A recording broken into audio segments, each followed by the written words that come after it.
ଭଲ ହେଉ କି ମନ୍ଦ ହେଉ, ଲୋକ ସବୁବେଳେ ନିଜର କାର୍ଯ୍ୟରେ ତତ୍ପର ଥାନ୍ତି। ହେଲେ ଛକାପଞ୍ଜା ଦୁନିଆ ଭିତରେ କିଛି ଲୋକଙ୍କୁ ଅନେକ ପଥ ସରଳ ଦେଖାଯାଇଥାଏ, ହେଲେ ତାହା ମୃତ୍ୟୁର ପଥ ଥାଏ।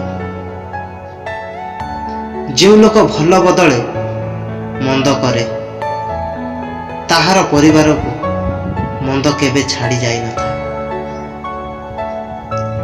ଜଣେ ମୂର୍ଖ ବ୍ୟକ୍ତିକୁ ମାଡ଼ ମାରିଲେ ତାକୁ ଯେତିକି ବାଧି ନଥାଏ, ବୁଦ୍ଧିମାନ ବ୍ୟକ୍ତିକୁ ପଦେ ଅନୁଯୋଗର କଥା ତ ବହୁତ ବାଧିଥାଏ। ଜ୍ଞାନୀ ଲୋକ ତ ବିଦ୍ୟା ସଞ୍ଚୟ କରିଥାନ୍ତି, ମାତ୍ର ଅଜ୍ଞାନୀମାନେ ବିନାଶ ସ୍ୱରୂପ ହୋଇଥାନ୍ତି। ସରଳାଚାରୀ ନିର୍ଭୟରେ ପଥ ଚାଲିଥାଏ, ହେଲେ ବକ୍ରଗାମୀ ବ୍ୟକ୍ତି ଜଣା ପଡ଼ିଥାଏ।